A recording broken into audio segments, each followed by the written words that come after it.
The most important part of the day was, of course, the Minnesota Vikings moving to 7-1 on the season. Another close game against the Washington Commies. It is what it is. 6 wins in a row, all of them by a single score. Whatever. But on the other end of the spectrum, Vikings ascending, and the Greasy, Grimy Green Bay Packers hopes down the drain, fall to 3-6 on the season as they went into Detroit and lost. Like, how do you go into Detroit and score 9 points? Just lost. Take an L. You were scoreless at halftime. Fall into Detroit to 15 to 9, and the Packers just, they're slipping, they fall, and they can't get up, man. And the best part was Rodgers on the sideline just yelling at people like, my receivers are garbage, they can't get open, blah blah blah. It was like, hey, even though, hey, what's the problem with the Packers right now? Like, Aaron Rodgers should take a page from Taylor Swift's book. It's me. Hi, I'm the problem. It's me. It is.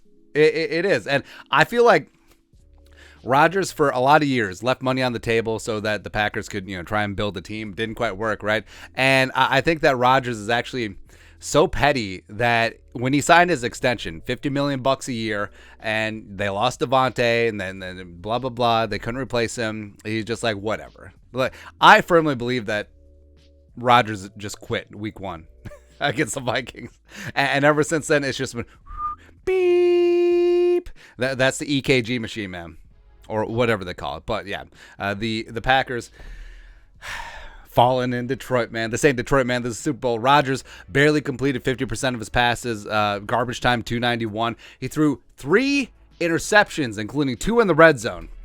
Including one of them was like a design pass to David Bakhtiari that was picked off by Aiden Hutchinson that Rodgers underthrew by about 6 yards. It's just ridiculous, man. Like, tell me right now, if you're a Packer fan, tell me right now that you wouldn't have a better chance if Jordan Love was at quarterback and he just ran the ball.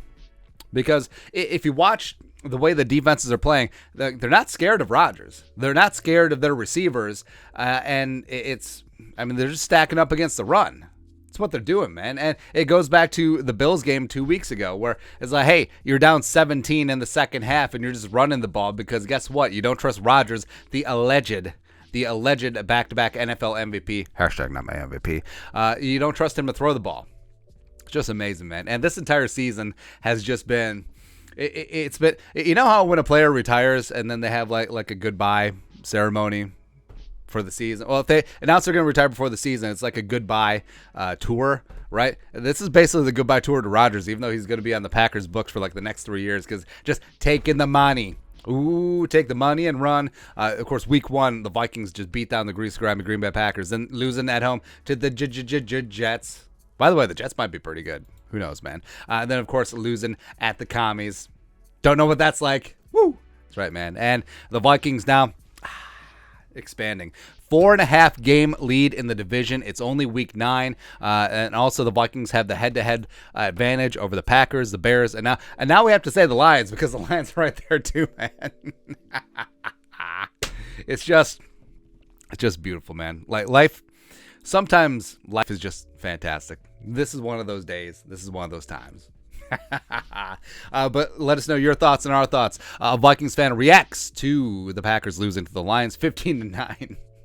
Let us know in the comment section below. Subscribe for daily Vikings takes. Want to support the work? Put a little something in the Venmo. But till next time, Skull Production Value.